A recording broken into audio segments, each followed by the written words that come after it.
In Norse mythology, Sigmund is a hero whose story is told in the Völsunga saga. He and his sister, Signý, are the children of Völsung and his wife Hljod.Sigmund. Sigmund is best known as the father of Sigurð the dragon slayer, though Sigurð's tale has almost no connections to the Völsung cycle.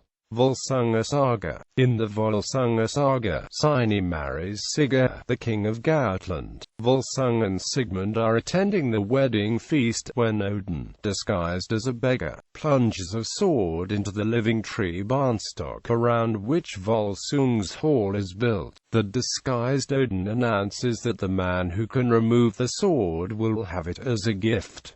Only Sigmund is able to free the sword from the tree. Sigurð is smitten with envy and desire for the sword.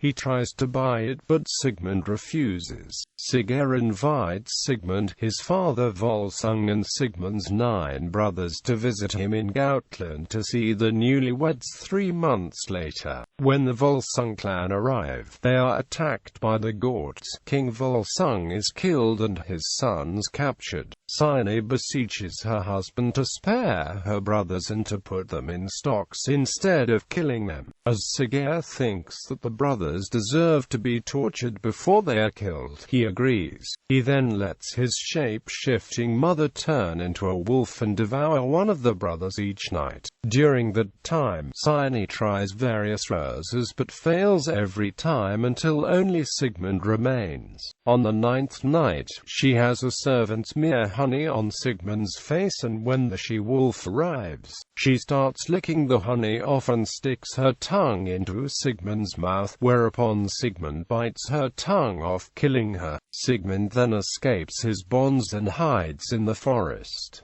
Signý brings Sigmund everything he needs. Bent on revenge for the father's death, she also sends her sons to him in the wilderness, one by one, to be tested. As each fails, she urges Sigmund to kill them, until one day when he refuses to continue killing innocent children. Finally, in despair, she comes to him in the guise of a vulva and conceives a child by him. Sinfjotli, born of their incest, passes the test.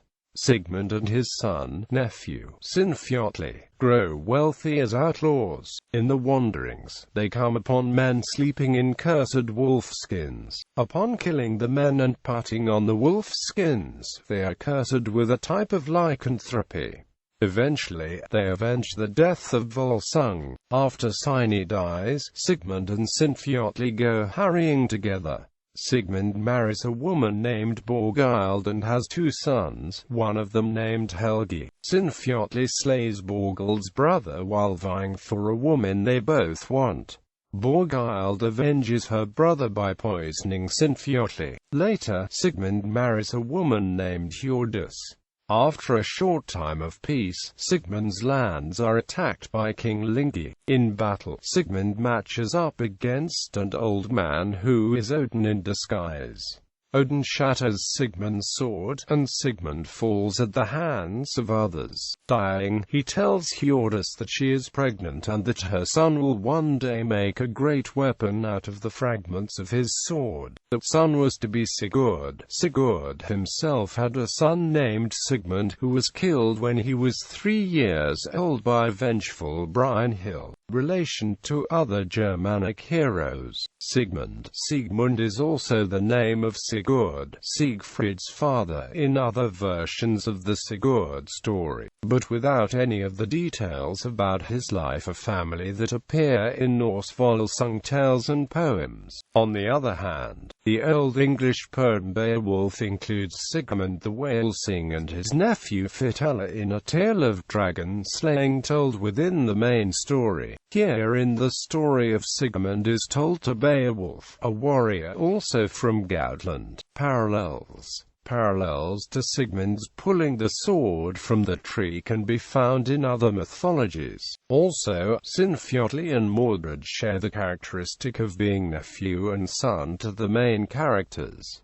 In modern fiction, the story of Sigmund, beginning with the marriage of Signý to Sigurð and ending with Sigmund's vengeance on Sigurð, was retold in the novelette Vengeance by Arthur Gilchrist Broder, which appeared in the magazine Adventure, June 30, 1925. Broder was a professor at Berkeley and became well known for his scholarship on Beowulf and Norse sagas.